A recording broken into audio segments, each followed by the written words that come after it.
On. Hello, this is Tim Law with Planet Forward Coaching and Self-Reliant You. Always remember your life, your career, your goals, dreams are all essential.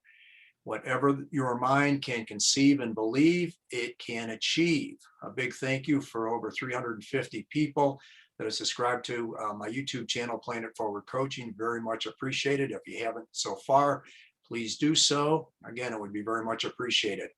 A lot of collective wisdom on these interviews, and one I'm looking to try to do with my own son David here for quite a while is to talk to him about his incredible business, Easy Rider Repair, which is a mobile bike repair business, and I'll let him take it from there. So David, welcome. It's awesome to be able to catch up with you. So fire away, son. Well, hey, yeah, good to see you. Long time no see. Doing the whole Zoom meeting with my own dad now. So, hey, here we are. A little bit about me. So out in, I guess, California is where I really fell in love with bikes. I'm a bike mechanic. And it was just thinking about this earlier today, actually. When I really got into bikes was when I was going to school, doing all the commuting, doing various jobs, and just trying to find out what I'm going to do with my own life.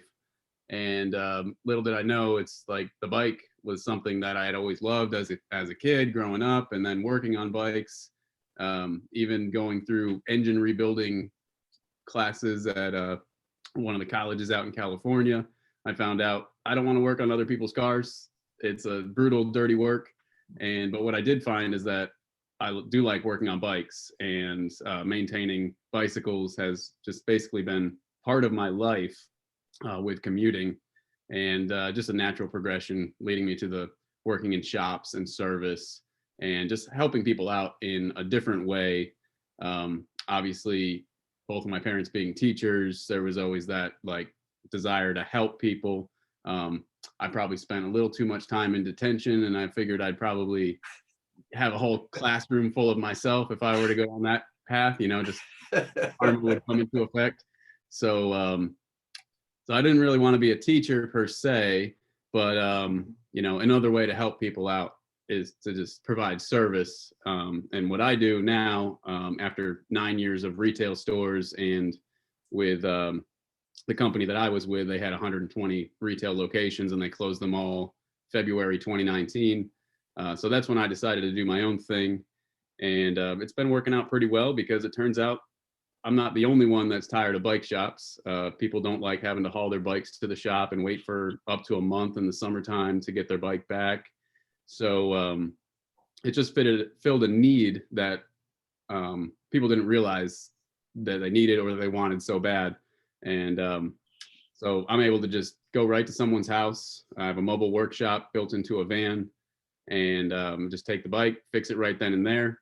The customer doesn't have to wonder, worry, anything. It's just, I'm there an hour, 2 hours, 3 hours. They see exactly how long the service takes. And they're super appreciative, because, they're not just coming to pick up their bike at a shop and then getting hit with a big bill without seeing how much time and effort and parts went into making their bike function again. So it's kind of like, I'm spoiled, I should say. It's kind of like, people are now seeing, the bike doctor firsthand come to them and handle everything, versus the sales guy greets you in the front of the shop, says, "Hey, do you want to buy a new bike?" instead of fix your bike. And it's like, a lot of these shops have so much overhead, they're forced into selling a lot of product, or they'll lose their licenses for various brands and vendors. And just the overhead of a shop in general, even in a great economy, they struggle and fail even without coronavirus happening. So it's just one of those things where it's already a shaky ground to begin with, and then you throw a pandemic on top of that. Now, this last pandemic has been really good for bikes. It's lots of people are just wanting to get on their bikes or buy a bike for the first time in many years. A lot of the gyms were closed. A lot of people just could not exercise the same way. So it's comparable to the bike boom of the 1970s is where we're at right now. Mm-hmm. So all in all, it was a kind of a scary thing to start a new business on my own, to venture out. But it's just that little bit of fear that makes you get up in the morning and go out and just find work and make it happen. You know, it's just Yeah. something I've had to do to keep the ball rolling, but it's been working out pretty well. You know, that sounds great, Dave. Also, since you're down there, you know, in almost like bike Mecca down there near Philadelphia, obviously, tell what it's like to be, you know, in that particular, you know, geographic location. What kind of an advantage that's been for you? Well, there's a huge population in the city that just use bikes to get around. So you're going to have maybe even out of a big family, they might only have one car, and then everybody else kind of just rides their bike to and from work, for groceries, for everything. So you'll just have a large population of people that do not drive, whether they use trains, buses, or bikes, or a combination. You just get a lot of commuters that don't have the luxury of a vehicle, or they've chosen to live without it because in the city it's more of a liability to have a car that's going to get scraped up, and you know, Philadelphia roads are nothing to write home about. There's potholes everywhere. So the bike is an easy way to avoid all the parking. You ride up right to where you're going, lock it up, or take it inside with you. You know, it keeps it in better shape if you do that. But so I combine that with Philadelphia. I get there pretty often. I do a lot of the Philly suburbs. And, you know, truth be told, that's those people out there, they do have a little bit more money. They got more room. They can ride their bikes easier down country roads. And so I do spend a lot of time in, you know, Chester County, Montgomery County, Delaware County. We live in Delaware County. So that's fine by me. You know, just business locally and abroad. You know, go the entire corner of Southeast PA is what I cover. So do a lot of driving, but it's all part of my service that I offer. Very good. What, Dave, what would you say are some of the main things that you see, or tips that you could give people that have bicycles that, you know, would help them maintain them longer? What are some of the main issues or challenges that, you know, the average bike person, you know, should be aware of? Okay, yeah. Well, first and foremost, a bicycle is not just a vehicle. It's more of an instrument when you think of tuning a bicycle, because you have cable actuated brakes and shifters. Those cables will stretch with time. They'll need adjustment. It also has an exposed chain, which will need oil. So you need to have some sort of chain oil, not WD-40, because that's not an oil that will stay on the chain. That's the go-to American response is just put WD-40 on it. I use WD-40. It's a great cleaner. If I need to clean out an old gunked up something or other that's just full of crud, WD, spray it out, fill it with some other light oil, spray that out. So WD is not like using duct tape, son. Is that right? Well, it is and it isn't. I mean, some people use duct tape for everything. So, That's my point. Yes. They say duct tape holds the universe together. So, and then you have Gorilla Tape on top of that. So what does that tell you? Now, WD is a water disperser. That's what it is. It's not an oil. It doesn't have the tenacity to stay on a metal part like a Teflon-based lube or a wax-based lube, chain lubes. So basically, all you need is one tiny little bottle. It costs you about $5, and that can save your bike from rusting away. It's pretty simple. You can go on Amazon right now and buy it. You can go to your local bike shop. They'll charge you more. That's what it is. Yeah. What's the name of that oil, Dave? Which one would you recommend? I'd recommend TriFlow, TRI-FLOW. It's got a good weight to it, so it'll actually stay on the chain, you know, even if it gets a little wet. But with regular riding, most people are going to need to put it on probably anywhere from 2 to 4 times a month, maybe more if they get caught in a rainstorm. But it's one of those things where everything's exposed on a bike, so you never want to leave a bike outside. It'll just rust away. Between all the metal parts that are steel, the cables, the chain, the brake pads that are rubber, they're all going to get hard and crack. You know, so you're either going to have rust and or broken rubber, and that includes the tires, tubes, all the cable housing. Leaving a bike outside is probably the worst thing you can do for it. Sure.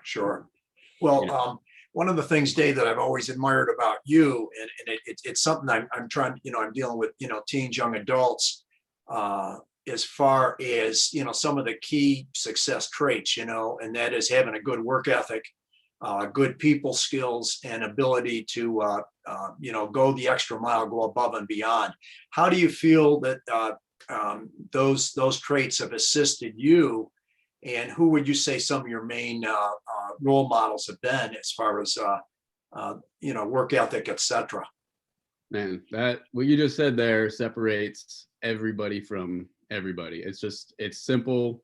It's like, will this job get done? Mm-hmm. And it's a big question mark. It's like, how competent is this person? And that's really what it all comes down to, is like, is this job going to get done?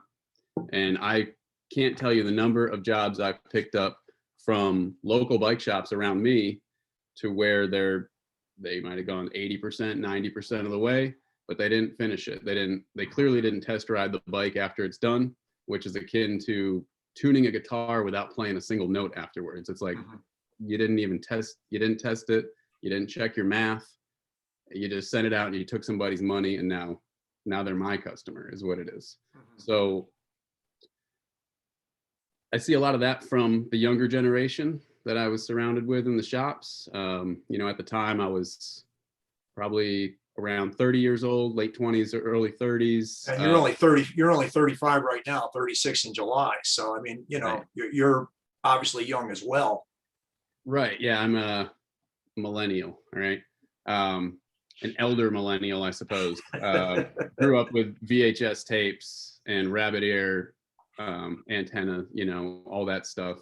To CDs, to MP3s, seen it all, and everything before touchscreen, anything. And well, it's not just the kids. I would say it's a lot of people will say, oh, it's the millennials or the Gen Zs, but what I found is that it goes across the board. Mm-hmm. Totally agree. Totally agree. Staring at phones it's not just a youth Mm-hmm. thing. I see full on adults doing it, walking into traffic, not checking to see if there's a drunk driver coming down the road. It's like, you can't save some people, and if they're going to do that while they're at work all day and not get their job done, sorry, I'm going to take your customers too. Yeah. I'm Tell not that story, Dave. Tell that story about the guy that was so busy on his phone, he ended up getting mugged for it when you were out in California. Yeah. I was getting my hair cut for my friend Paul's wedding out there, and it was just some guy just jumped a guy, pushed him up against the side of the barber shop, and there's probably about 12 witnesses inside the shop, and two of the guys, I was down, they were cutting my hair at the time, so I wasn't about to jump and save them, but there was like 3 guys ran out and stopped the whole thing from going down, who were just waiting by the front door. And then the police came in and asked us everything about it, and it was like, yeah, that just happened. But what he was doing, he was looking at his phone. There was a shady character coming down the street. He thought nothing of it. And next thing you know, well, it's, probably an addiction or something drug related, I would assume, but he's trying to mug him for his phone. It's something so simple that it's like putting your head in the sand, like an ostrich. You're not paying any attention to the world around you. You just bury your life in your phone, and you actually don't even see what's going on around you. You don't even see like the good things in life that are happening. Mm-hmm. And so that was like kind of a dangerous instance where somebody wasn't paying any attention, but it's also negligence. It's people, I worked with an older guy in Philly, and a lot of the customers really like this guy, which is fine. You can have a great personality, but like I say, nice doesn't get the bike fixed, because his customers would come back after he left for the day, and I'd end up having to fix his job that they were not satisfied with. The bike's not running right, it's not shifting correctly, whatever the reason. And this happened so much that I'm like, look, this guy's the head mechanic and I'm the assistant mechanic at the time, but if I'm constantly finishing his work, then it's like, all right, he's not pulling his own weight. But that was a rare instance too, because he was a head mechanic and probably should have retired and just didn't, and probably should have got fired and also didn't. So it's kind of one of those things where, what do you do with this elderly guy? Well, meanwhile there's younger kids, early 20s, and they're just as skilled, maybe more so than he was. But since he was there, they couldn't promote and rise up the ranks. And well, I just took another head mechanic job at another shop, same company, but different location when that became available, because I was like, get me away from this guy. I'm tired of finishing all of his work. Sure, And sure. he's kind of just in the way. Yeah. What Just about some of the, Dave, what about some of the people skills and, going above and beyond people skills that you've had to, further rehearse and, kind of improve on, being tactful with some of the customers and people that you're working with? Oh yeah. It's basically somebody else's property and treat it like my own, and just like give them the full comfort of knowing that anything that I have that's of theirs, it's like I'm going to not only do the job completely, but treat it with care and respect. And if the customer wants to watch me perform the service the whole time, that's totally fine. Like I'll just I'm 100% fine with that, because it's their bike and they have questions. I'm there to answer them for them. Mhm. And yeah, I mean, going above and beyond, it's definitely part of it. I don't really even see it like that. I see it like, is the job done? So it's not done until it's done, and I'm not going to take their money until the job's done. And whether that takes an hour and a half or it takes 3.5 hours for one bike, it just is what it is. Going the extra mile in my world means I make more money. If the job's more complicated, I simply have to charge more for the time involved that it takes, and or the parts. Right. So, but that work ethic is definitely it's a big issue that I see from older coworkers. They just don't have it, or their parents didn't teach them that. I worked in a fairly wealthy area with you could definitely say some entitlement, and to the point where there was a Subway sandwich shop nearby, just like a couple doors down from the bike shop, and they couldn't find any employees in this town to help them run their store, their Subway sandwich store. And so they had to actually relocate down the road to a whole different town. And it's just like, I've never even heard of that before. Like, just, you can't find, a 17-year-old to put a sandwich together for you, like in this whole area of, 100,000 people. And well, it just turns out that area, the kids don't want to work. That just seemed to be the general consensus. Yeah. Whereas, when I was a kid, I had mom and dad. They weren't buying me everything all the time, and as a kid, I was like, I wanted it, it's like, so my friends would get stuff and I wouldn't get it. And it's like, oh man, well, what do I got to do? And then I think it was you told me, if you want something, go out and work for it. And so then I started mowing lawns and walking dogs. And, next thing you know, it's like I was buying that thing I had my eye on for a couple of years. And it was like, well, this is pretty cool. So thanks to you and mom basically instill in me that if there's something in life you want, you have to go and get it. It's like, it's not going to come to you. If you're going to wait for it to come to you, you're just going to be bitter about it. You're not going to value it like you would if you put in the work to earn it. And yeah, there's just like this whole mental block that I think a lot of kids, but even a lot of adults don't get, because all they are is punching in for a job, and they're resentful that they had to even come in, and they're not going to do any extra work because why should they? They don't get paid enough. And it's just like this whole thing where, meanwhile, I had a ex-Navy SEAL boss in California, and it was just like, just to avoid getting on his bad side, I was just go, like just stock the shelves, sell the bikes, fix the flats, just like nonstop. And to the point where he looks around and he's like, I see all you guys standing around, but I see Dave Law, he never stops working. And so that's what I wanted. It was just like, look, I'm here to work. And so I just rose up from sales to management, and it probably would have gone even higher with the California store, but then we moved back to the East Coast. Right. And once again, management transferred to Philly, to the assistant mechanic, then back to Paoli as the head mechanic.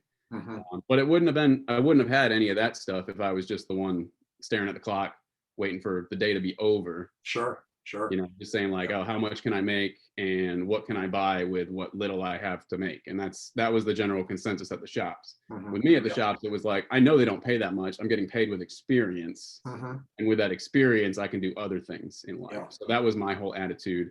Well, you were smart too, Dave, not getting on the wrong side of a Navy SEAL. I will say that for you for sure.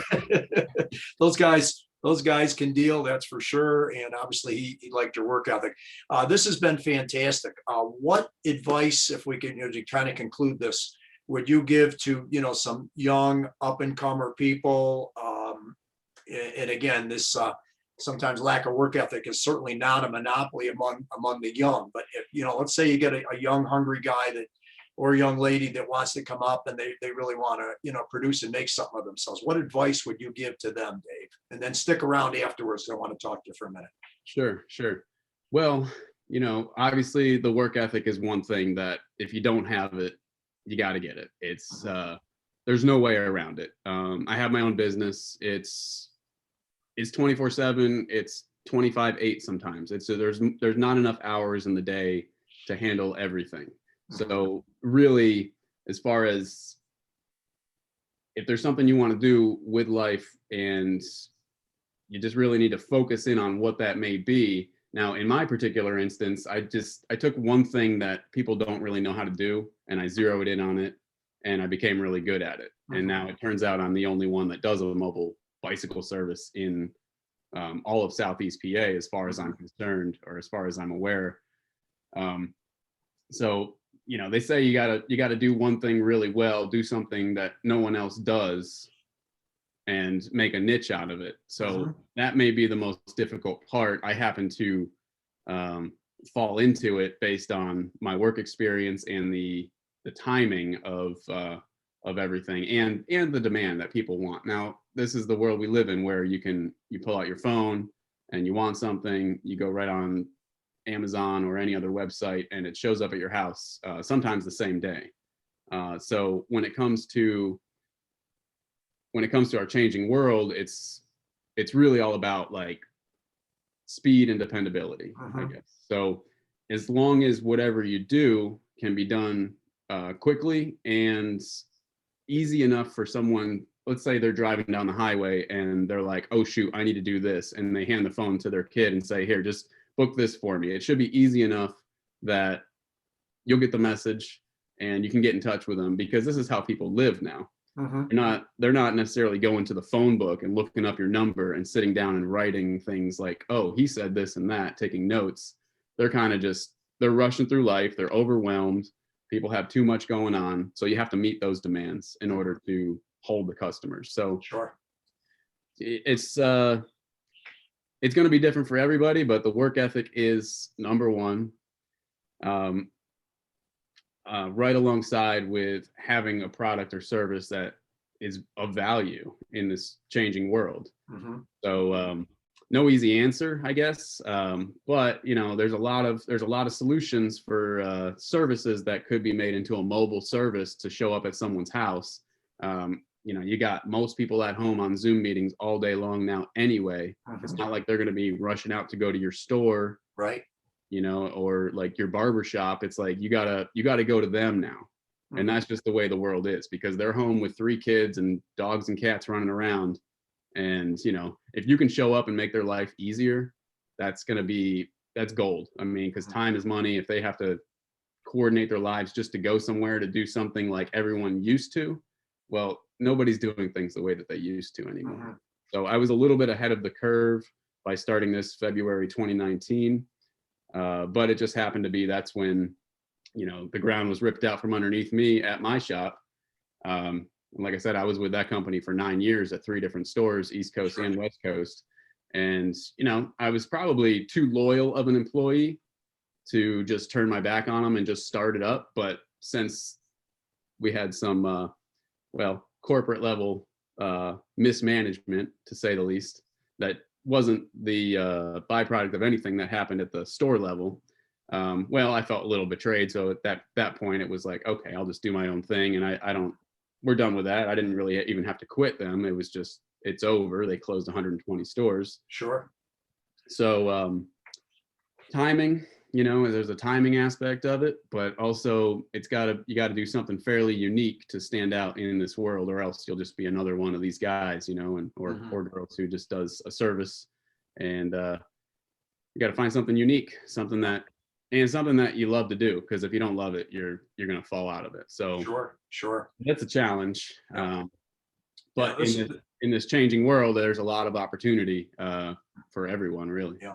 Well, this has been great, Dave. I'd be remiss if I didn't have you do a little positive shout out for that wonderful lady, Danielle Franz, who you two have been together for a number of years. And what can you say about her? And she obviously has a work ethic equal to yours, you know, potentially even more, you know?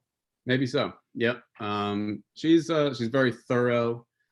She's helped me greatly develop my business, the website, and communicating with customers. So having someone in your back pocket to help out is huge. There's been plenty of times when I'm just so exhausted from working all day and driving through, you know, various counties, and just to have somebody there to, you know, check my notebook and say, hey, what about this? Did you get to take care of that? Or this, you know, just things you'll forget. I would say it's a great benefit to have someone like that. Yeah. You know, you could be single on your own and still do it, though. I would say, you know, there's one thing that I heavily rely on, and that is just a simple pen in my pocket and a spiral notebook. And it's like anything that comes in here goes into that notebook. Yeah. And I'm sure to either order that part or take care of that customer within, you know, a pretty quick amount of time, just to make sure I don't drop the ball and forget things. One thing I noticed with the cell phones is it's way too easy to put something in your notes folder, and then 6 months goes by and you're like, oh, right, that. But if it's in the spiral notebook marked under Monday, you know, I'm not going to get past Wednesday before that's taken care of. So we have a lot of great technology. I think it's easy to get overwhelmed with technology, though. So keeping it simple, but also, you know, using a little bit of tech to reach out to people and to communicate. So, you know, you get a listing on Google or Facebook, you know, find a way that people can get in touch with you easily from their own phones, but then still rely on pen and paper. So then that way, if your phone battery dies, you still have it all right there. Right. And it's that redundancy, Dave, really makes a big difference. I had one of my teacher friends asking me, you know, about my day timer, and just saying about, hey, coach, how come, you shouldn't that be going down into your iPad? I said, it already is, because he's a coach too. And I said, yeah, coach, I do. I said, it's the redundancy. So I put it in two spots. So that like you say, it's that timing of when, you know, you actually do this that is so critical. Dave, this has been fantastic. I promised I wouldn't take too much of your time there, and appreciate it very much. If you could just hang for a minute or two after we're done, that would be awesome. But this has been great. It's been a long time trying to catch up with you. It's like trying to nail Jello to the wall. But I'm glad we were finally able to catch up here. Yeah, me too. Yeah, it's well, I've been working pretty much every day. You know, last year when the pandemic started, I worked for about 7 months straight. And it's just, that's when you have a business and people are calling. That's what you do. And so the wintertime, that was a little time to chill. I took the time to buy a new work van and build it out. And so then this year I can go back even stronger. And I'm doing a lot more jobs on site that I can handle. And it's just one of those things. You just got to make it work, no matter what it is. And but like you say, you know, take care of your health, make sure you're getting enough rest. You know, those are things I need reminders of, just to be like, you know what, I am feeling kind of run down. Maybe I got to take a half day here or there. Absolutely. So that's huge. Okay. Well, thank you very much, David. I do appreciate it. And as I say to a lot of my tennis guys, love you like a son, but I can say I love my son. This is my real son right here, David James Law. So thank you, David. Appreciate it. All right. Thanks, Dad. Great talking with you.